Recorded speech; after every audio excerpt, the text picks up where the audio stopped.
Godparents ignored my dad's pleas not to prank my autistic brother with a birthday serenade, humiliating him again despite clear warnings. My family has always been incredibly close with this couple from our church, our godparents, as we've called them since I was a preteen.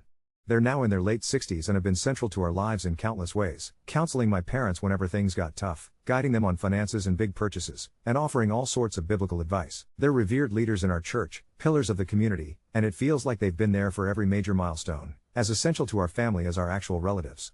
Yet, as much as I appreciate all they've done for us, their lack of boundaries continues to chip away at my respect for them, and for my parents who, for reasons I can't grasp, keep giving them a pass, especially after what happened with my brother. My brother is on the autism spectrum and painfully shy. Whenever we go to restaurants, he's made it clear, over and over, that he hates when waiters sing happy birthday. It mortifies him, makes him the center of attention he desperately avoids, and every birthday meal, he asks us not to let it happen. But our godparents have this prank they pull every time we go out. Regardless of whose birthday it actually is, they tell the waiter it's someone's special day for a free slice of cake and an embarrassing serenade. It's their little joke, and among our church leaders, it's become an inside thing. They'll prank someone from the group just to see who's next. The first time they pulled the birthday prank on my brother, it was during the Sunday of his birthday week. The singing started, the whole restaurant seemed to turn and stare, and he promptly broke down in tears from the overwhelming attention. That moment shattered me. My dad told the godparents not to involve my brother in the prank again, and for a while, they actually listened, until this weekend. My brother's birthday came up again, and my dad specifically reminded them before we even left for the restaurant, please don't do it. They smiled, agreed, seemed to understand, then changed their minds at the worst moment. Once again, they told the waiters, laughter bubbling as the staff surrounded our table. My brother, humiliated and trembling, retreated to the bathroom, staying there until long after the last candle had been blown out. The godparents waved off his reaction, calling it an overreaction, as if they hadn't bulldozed his boundary or our trust. That was it for me. I told my dad that we shouldn't go out with them anymore if they couldn't respect one simple boundary, especially at my brother's expense. But what did my dad say? He shrugged it off. Their family, he insisted, and we can't just cut them out. We barely celebrate anything without them, he reminded me. Now, my brother's asking if he can just skip these restaurant trips altogether, wanting to avoid the humiliation that seems inevitable if we keep inviting the godparents. But my parents won't hear of it, they won't let him stay home, insisting that we need to keep up these traditions. I feel stuck. Is there anything I can possibly say to get through to my dad? I've tried everything I can think of, and it just seems hopeless. My brother deserves better than this, and I'm at a loss for what we should do next. Update 1. It's been a while since that first time I really started to put the pieces together, years of misunderstandings in our family, all stirred up again by something as simple as a restaurant birthday song. I never intended to see a therapist for myself, but for my younger brother in this condition none of us could name. We always suspected some form of autism growing up, but this other thing, something elusive, we couldn't properly identify. I poured out to my college therapist everything, the restaurant episode, all the weird loud sound incidents, and how every misunderstanding had started to form a painful pattern in his life. My brother, at 11, has this thing my therapist called sound sensitivity autism, or hyperacusis. Ordinary everyday noises? For him, they're often painfully loud, sometimes even physically unbearable. Imagine living life always bracing for a thunderclap that might never come, or could erupt at any moment. Anticipation, dread, sometimes outright anxiety, they've become his shadow, so much so that he's withdrawn from the world around him. The therapist began piecing things together immediately. I told her about the football game, when he vanished to the concession stands, clutching headphones with music cranked just to counter the roar in the stands. At church, it's the bathroom where he takes refuge if the music or congregation gets too enthusiastic. Concerts? Impossible. Even at home, it's headphones, anything to drown out live TV, the laughter, the sudden shouts. It's not that he hates what we all love. He follows sports as closely as any of us, but only if he's behind a screen with his headphones and a playlist that keeps the outside world muffled. Every time he's forced into a situation with unpredictable noise, I can see panic coil tighter inside him. That piano recital is burned into my memory. His hands didn't tremble from stage fright, but from the thought of the clattering applause that went off like fireworks after every performance. He loves the piano, but not the cacophony that comes with playing it for others. He summed it up for me once: he feels like he lives constantly on edge, waiting for the next invisible alarm. One day my therapist introduced me to an article that stopped me cold. She told me about Joe Ingles, an NBA player, and his son who also struggled with overwhelming sound.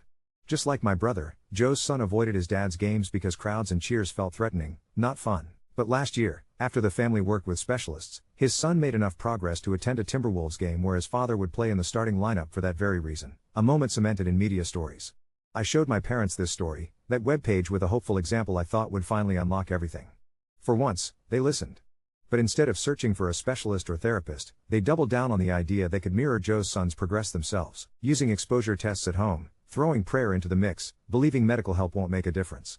They saw no need for a doctor, convinced it would be enough to push him, pray hard, and just get used to it. I disagreed, vehemently.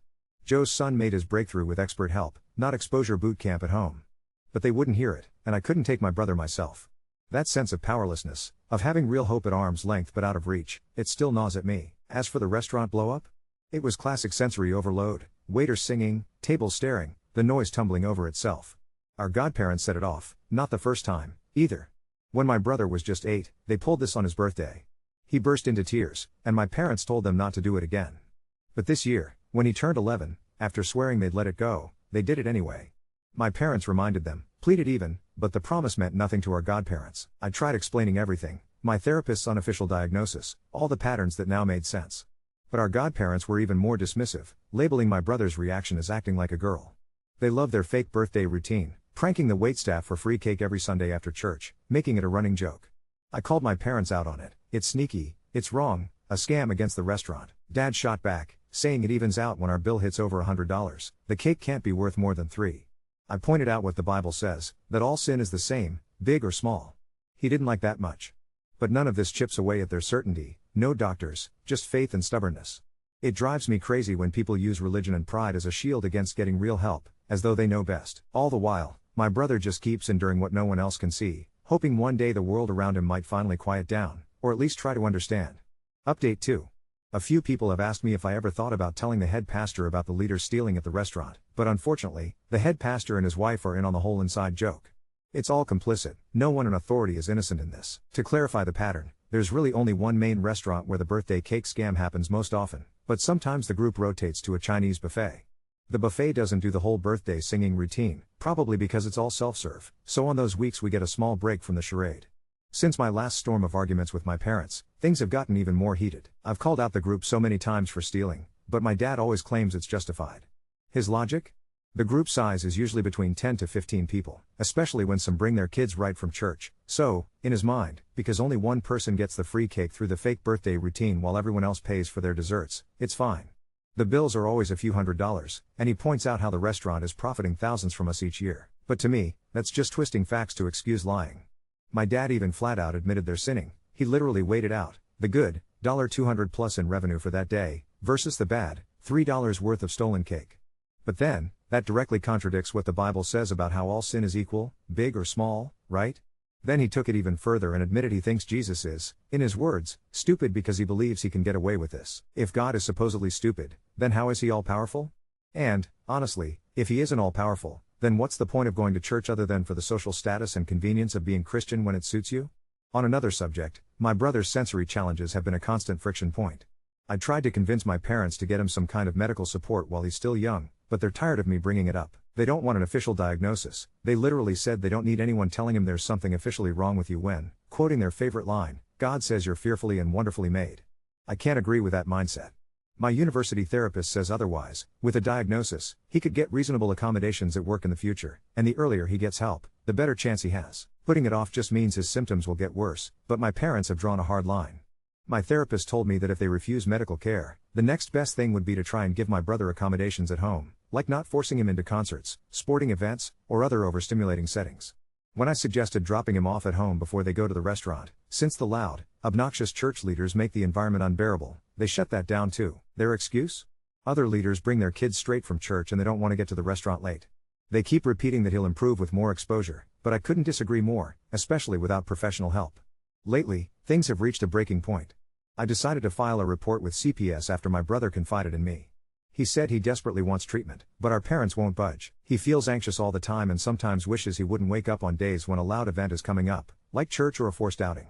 On the drive to loud events, he closes his eyes, hoping time will slow down or that they'll never arrive. When he tells me about how he gets overstimulated, and our parents refuse to let him leave for frequent bathroom breaks, it breaks my heart. It's even hurting his friendships. His friends just don't get why he can't join in on certain activities, and he's left wishing he could just get the treatment he needs. He's told me other things he isn't comfortable sharing fully, but he did say that it feels like living on a knife's edge, that any loud sound could set him off at any moment, and that his sensitivity has only gotten worse over time. Even quieter noises now overwhelm him. That was my breaking point, so I submitted the CPS report because I'm honestly scared he might have some more dangerous thoughts. It's now been over a month, and I haven't heard a thing back from CPS. Since there's no physical abuse, I'm honestly not sure if anything will ever come of it. At this point, I have permanently lost any respect I once had for my parents and their total lack of care. I've already made the decision that they'll never meet my kids, or even know they exist if I can help it.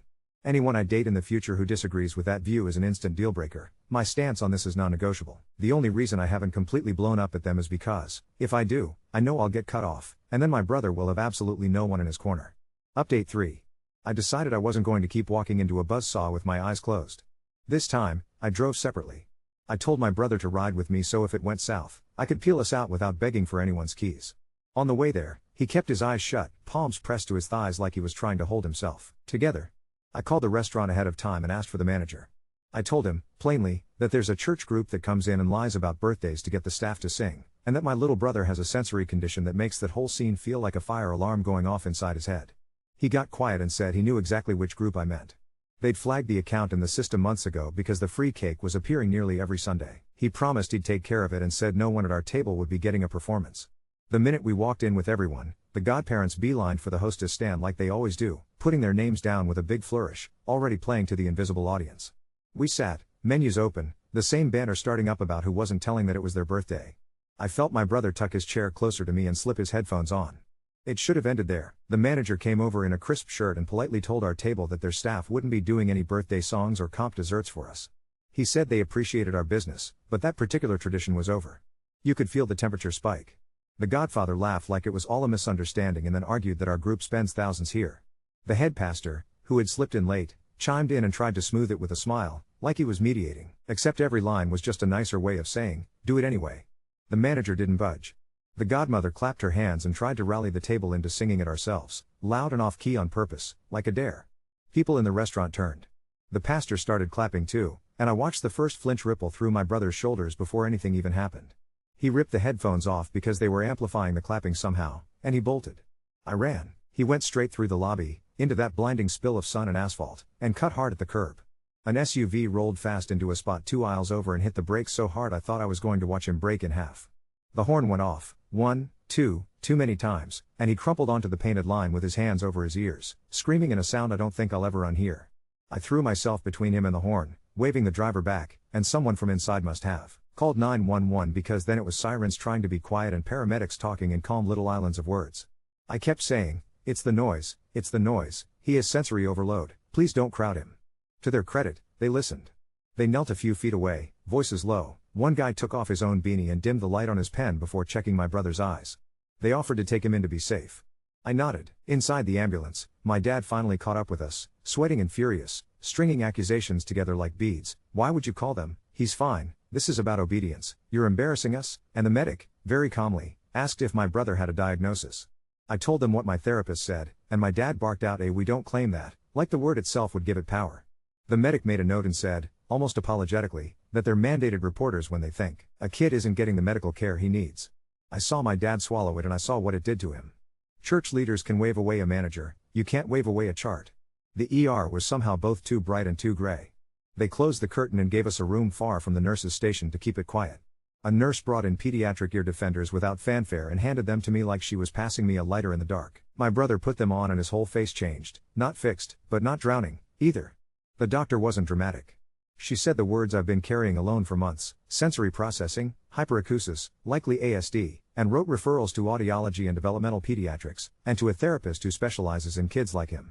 She printed a note recommending accommodations for school and daily life, avoid sudden loud environments, allow headphones and breaks, no forced exposure. She gave him a few dissolving tablets for acute anxiety, nothing heavy, something that would take the edge off when the world shrieks at him for sport. My dad tried to reject half of it. The doc looked him in the eye and said the paperwork would also be sent to his pediatrician and be part of his official record. It was the bureaucratic version of a miracle. You can't wish away a hospital. We went home in 2 cars again. In mine, my brother held the referrals like they were a passport. He whispered, do I have to go back there? And I told him no. We walked into a living room full of tension and a cake that our godparents had already dropped off, a gaudy thing with too much frosting and a little sign stuck into it that said we love you. Toughen up. My dad cut a slice like he didn't read it. I didn't touch it. My brother went upstairs, toes soft on the carpet like he was trying not to wake anyone. I stayed standing because if I sat down, I might not get back up. The next morning, while my dad was at work and the house was thin and quiet, I helped my brother write a letter to his school counselor. 2 sentences asking for an evaluation and attaching the ER note like armor. He gave it to her at the start of third period. Before lunch was over, my parents were called. For once, it felt like a system was moving that didn't require anyone's permission but his. There was a meeting scheduled for next week. I heard my dad hissing into the phone in the hallway about how we're not labeling him, and then I heard the phrase federal law come back in a measured voice, the kind that doesn't try to win you over because it doesn't have to. CPS came 2 days later. No warning, just a knock and a woman in a plain cardigan who asked to speak to my brother privately. My mom tried to offer her coffee and keep things staged. She asked again, gently, to speak to him alone. They went out back. I watched from the kitchen window while they sat on the steps with our dog nosing between them. He talked for a long time. When they came in, she asked for copies of the hospital paperwork, and I gave it to her.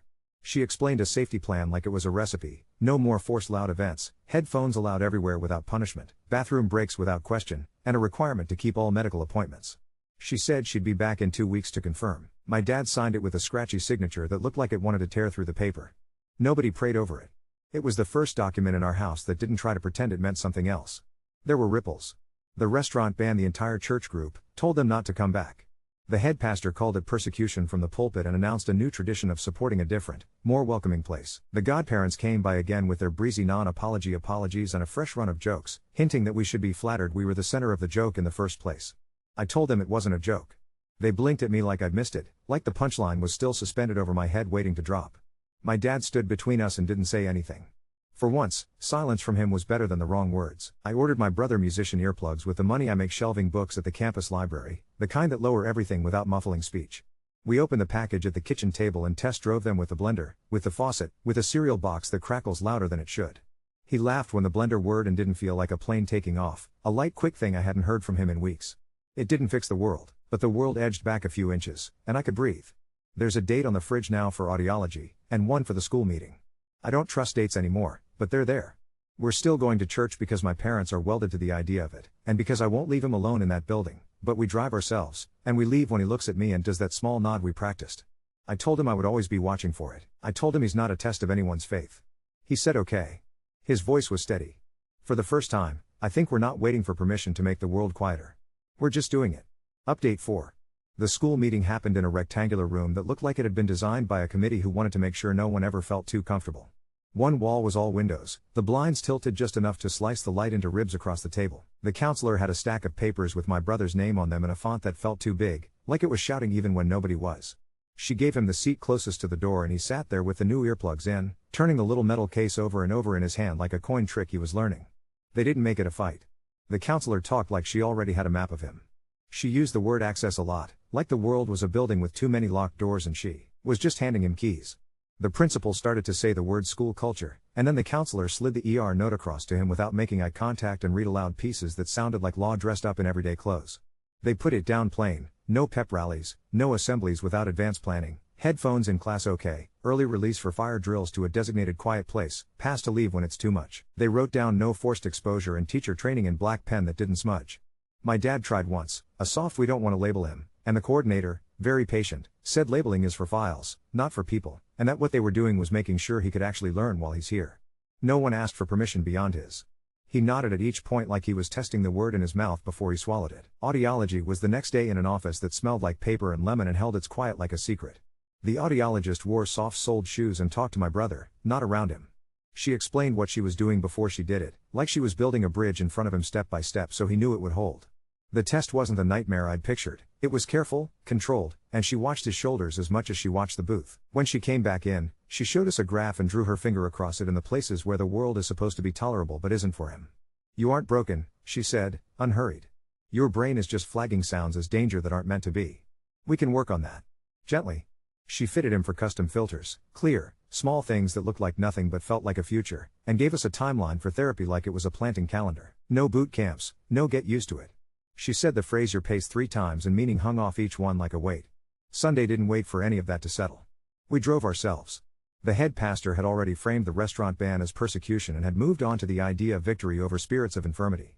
He didn't look at my brother, he looked at the crowd, and the crowd looked at us. At the end, he called people forward for healing and then shifted the call without saying our names. "For those among us who have allowed fear to build a fortress, come forward," he said, voice dipped in honey and loud enough to vibrate in my chest. The godmother started moving down the row, that faux floaty step people use to pretend urgency is grace. She reached for my brother's headphones like they were a hat she was adjusting on a child who belonged to her. I stood. "Don't touch him," I said, and in the sanctuary air it sounded bigger than it had any right to. My brother's hands had already started to tremble. The worship band swelled obediently. I felt the thud of the kick drum before I heard it, and a circle of people half formed around us, palms open like they were catching rain. I turned my body so my back was to them and my front was to him. He gave me the nod we practiced. We walked out. In the lobby someone tried to intercept us with a smile so tight it creaked, and I said the words that opened the door now, he has a safety plan. They stepped aside like I'd flashed a badge. Out in the parking lot, the air was the right kind of empty. We stood by our car while the sound from inside leaked through the glass like something trying to escape. A woman I recognized from children's ministry but had never spoken to came out with her own 2 kids trailing her like commas. She apologized for nothing and everything in one breath and said her cousin's church has a sensory room, lamplight instead of spotlights, a feed of the service with the volume set to human, little baskets of fidgets and noise-reducing headphones disinfected between uses. You don't have to keep teaching him to endure, she said, not unkindly. She wrote down the address on the back of an old offering envelope and pressed it into my hand. We drove there on Wednesday night. It was small, weirdly cozy for a place that still had a stage, and no one tried to lay hands on anyone. A volunteer showed us the room and said, use it or don't, and then left us alone. My brother sat on the couch and rubbed the fabric between his fingers like he was reading in Braille. He watched the screen for 10 minutes and then asked if we could leave. We left, and no one chased us into the parking lot to fix us. CPS came back right on time. The same plain cardigan, the same calm voice. She checked the boxes on her sheet, not with suspicion but with a kind of domestic relief, like she wanted to be able to go back to her car and write that a plan was doing what plans are supposed to do. She added one more line like she was darning a sock, no physically restraining him to keep him in loud environments, no laying on of hands without his consent when he's already in distress. It was strange to see those exact words enter our house and sit there on paper without argument. My dad's mouth tightened, then found neutral, like his face was a radio he couldn't quite tune. He signed again. The first fire drill under the plan happened 3 days later. The counselor emailed him and me that morning with the time and where to go. He walked to the office 5 minutes early with his pass in his pocket like a ticket. The alarm went off, a jagged red sound the school has been proud of since they installed it, and he felt it in the floor through his shoes and not in the center of his skull. He stood outside with the office staff and counted the kids in each line just to have something to do with his eyes. He texted me a picture of his feet on the sidewalk and just the word okay. I took a screenshot like it was art. When we got home that night the godparents had left a gift bag on the porch with tissue paper blooming out the top like a cartoon. Inside was a book about miraculous healings and a card that said we're praying the spirit off you with 3 exclamation points and a verse taken so far out of context it needed a passport. I dropped the book at Goodwill on my way back from work and didn't feel bad about it. My dad saw the empty bag in the trash and didn't say anything. Silence from him still feels like the best version of him we get. The custom earplugs came in, and we celebrated by making smoothies. We took turns with the blender like it was a wild animal we were learning to feed from our hands. He laughed again when the noise came down to something he could stand in. It wasn't triumph, it was relief doing a good impression of joy. The world is still too loud, just not as often. There's a date for developmental pediatrics on the fridge now and another for the first therapy session.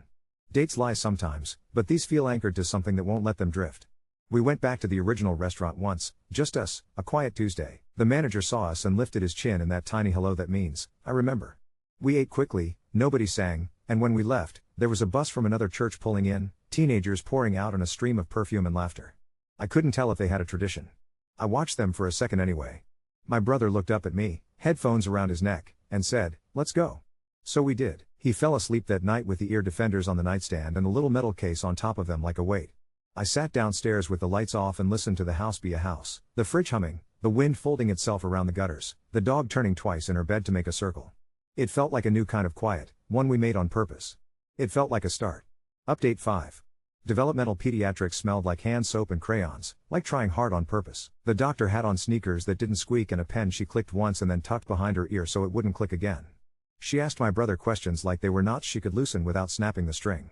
He answered in pieces, eyes mostly on the floor with the good scuffs. They didn't try to trap him into anything with trick phrasing. She said the words autism spectrum and hyperacusis the way you say weather, clear, factual, with a plan for what shoes to wear. She wrote them down because sometimes a flimsy piece of paper is a bridge. She talked about a program, not boot camp, not ripping off the band-aid, slow sound work and occupational therapy, visual supports, a psychologist who understands how the body screams when the brain thinks it's being hunted by noise. She showed him a chart with rungs on it and said, you set the pace. My dad opened his mouth and closed it twice, like a fish watching the tank get cleaned. Then he asked if these diagnoses follow a person forever. The doctor nodded. So do kindness and accommodations, she said, gentler than it reads. We took the packet home. It had tabs. The tabs made my brother smile. They organized a world that usually just floods. The first therapy was in a room full of things that would have gotten us shushed anywhere else: a small trampoline, a rock wall that looked like the inside of a child's drawing, bins of textured toys that clicked and squished and thunked. The therapist put the notebook in his hands and told him he was in charge of the ladder. First rung was so soft it was almost nothing. Pink noise at a whisper through his custom filters while he sorted Lego by color with a timer that blinked instead of beeped. 10 minutes turned into 12, turned into 15, like a trick you learn with your own hands. She slid a weighted lap pad onto his knees and asked permission every time she got closer. "You're allowed to say stop," she said, like it should have been obvious, and he tested the power just to see if it worked. It did. School signed him under Section 504 without ceremony. The counselor handed him a laminated pass with a little blue dot on it and he rubbed his thumb over the dot until the plastic warmed. The first lockdown drill under the plan came with an email timestamp 7:02 a.m. Will Page's teacher 5 minutes early, send him to the office, do not use the PA or the canned gunfire sound they play for realism in the gym. The security officer met him in the hall and walked with him like they were both pretending to be invisible. The lights dimmed to half and they sat in an office with the copier draped in a flannel blanket that someone had brought from home. The alarm went off for everyone else like a jagged brand. For him, it was just a note on a schedule. He texted me okay again, but added a small yellow heart like an inside joke that doesn't hurt. The head pastor invited us to an inner circle prayer night with that sugar voice that coats the bait. We said no. The godparents showed up anyway on a Tuesday, unannounced, the godfather with a Bluetooth speaker in his hand like a prop and the godmother with a Bible open to a page she'd folded in half. She said something about breaking strongholds and hit play. The room filled with canned applause. It wasn't even real clapping, just the loop sound of it, human noise flattened into a wall. My brother went electric. He didn't run. He froze. He looked at me and did that nod we practiced, so small it could have been a swallow. My dad stood like a man trying to decide which script would get him out of it cleanest. I told the godmother to turn it off. She tried to step around me to reach for his earmuffs like they were hers. I moved in front of him and said it louder. "Turn it off." My voice touched the edge of something that means business. She laughed like she was fine and said, "Don't be dramatic," and turned it up. I dialed the caseworker with my phone on speaker because my hands were shaking and I didn't want to press the wrong icon. The call rang twice. When she answered, I said one sentence about the safety plan and the words canned applause like a punchline even though it wasn't one. She was at our house in 20 minutes. That cardigan again. That clipboard, the one that looks like authority in wool. She stood in my living room in front of people who love to run meetings and said there was a court-backed plan and this broke it. She named things I didn't know had names: environmental neglect, medical noncompliance. She asked my dad if he wanted to sit down with her supervisor and the word removal or if he wanted to send the godparents home and move forward like adults. He chose to move forward, which for once meant backwards. They left. The Bluetooth speaker's little blue eye blinked on and off on the side table like it was trying to stay alive. I unplugged it. Insurance called the next day to confirm coverage for sensory integration therapy, and I put the phone on speaker so my dad could hear the phrase 1,000 times in a human voice that doesn't care about your theology. The voice talked copays and authorizations and reminded us to show up to every appointment or risk losing the slot. It was deeply, gloriously boring in a way that felt like safety. He didn't argue. He just said his full name and our address when they asked, and it sounded like surrender wearing a tie. On Friday, thunder came in sideways. The sirens went off in that oil slick wail that makes your stomach think of basements. It was the first test we hadn't planned. My brother went to the hallway with the ear defenders, the dog pressed against his legs like a second set of bones. We ran the bathroom fan for white noise. He took a dissolving tablet without flinching and sat on the bath mat with his back to the tub while I read the weather alert on my phone in a flat voice with all the adjectives sanded off. The house creaked the way old houses do when the pressure drops. It was loud, but then it wasn't. He didn't go under. When the siren stopped, he leaned his head against the door and came back in pieces, like a tide remembering how to get home. We tried something brave because of that. The minor league stadium in our city has a sensory night once a month with quiet zones and headphones you can borrow and lights they promise not to strobe. We went when the sky was clean and the air felt like it had been washed. They gave him a bag at the gate with a lanyard that said I may need a break and a tiny laminated map that showed where the quiet corners live. We sat in the outfield under a bulb that didn't try to prove anything. He lasted an inning and a half and then tugged my sleeve. We got up and left like leaving was the point. On the way out, he stopped by the bullpen fence and watched a pitcher warm up, the metronome of glove and throw and thud. He closed his eyes and let it sink to his breath. I like that sound, he said, surprised by himself. We went home with nacho cheese on my shirt and the slight warmth of a news story that ends when you want it to. The church tried to spin all of this into a campaign. The head pastor posted a clip talking about brave families fighting spiritual battles over a stock image of a lion. People tagged each other. A woman from hospitality sent me a message with 4 prayer hand emojis and an invitation to a deliverance event at a warehouse the next town over. I deleted it and then blocked her because I could choose that, too. The next Sunday, we went to the small church with the sensory room and the volunteer who said use it or don't. We sat there for 9 minutes this time. He watched the guy on screen tune his guitar. We left when he started to tune again, because tuning is not the point of any of this. The godparents got sat down by the elder board, not because anyone had an epiphany but because the insurance company wanted policy and paperwork. It came out in a sideways announcement: all teeth leaders are reminded to refrain from initiating contact with minors who have medical plans without explicit parental consent. They were temporarily relieved of hospitality duties, their words, not mine, because hospitality now has a liability code attached to it. I watched the godmother pick at a hangnail in the third row and thought, this is how change looks when it doesn't care if you like it. At home, we started a small ritual that doesn't require permission or scripture.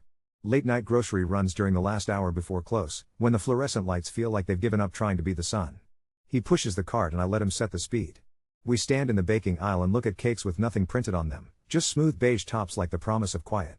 We bought one and a tube of icing in a color the box called Sky. At home, he printed "Take your time" on the top in block letters that were careful and a little shaky. We ate slices in the kitchen with the lights low and the dog breathing her dog breath at our feet like a metronome. My dad ate his at the table and didn't read it out loud. He didn't have to. The caseworker came one more time and said they were closing us out to services, not because everything was fixed but because the plan was being lived without her standing in our doorway holding it up, like scaffolding. She left a magnet with a number on it for if we ever need to call, and it clacked onto the fridge next to the audiology dates and the therapy ladder he drew in pencil. After she left, the house felt lighter in a way I didn't expect. Not quiet, exactly. Just less argumentative with itself. Before bed, my brother showed my dad how to put in the musician earplugs. He guided his fingers, steady, and my dad let him. We turned on the blender. My dad flinched, then didn't. He stood there with his hand on the counter, shoulders down, listening to his own kitchen at a volume that made sense for the first time. He looked at my brother the way you look at a map when you realize north isn't where you thought it was. He didn't say sorry. He said, "Oh." It landed in the room with a weight that felt like a beginning.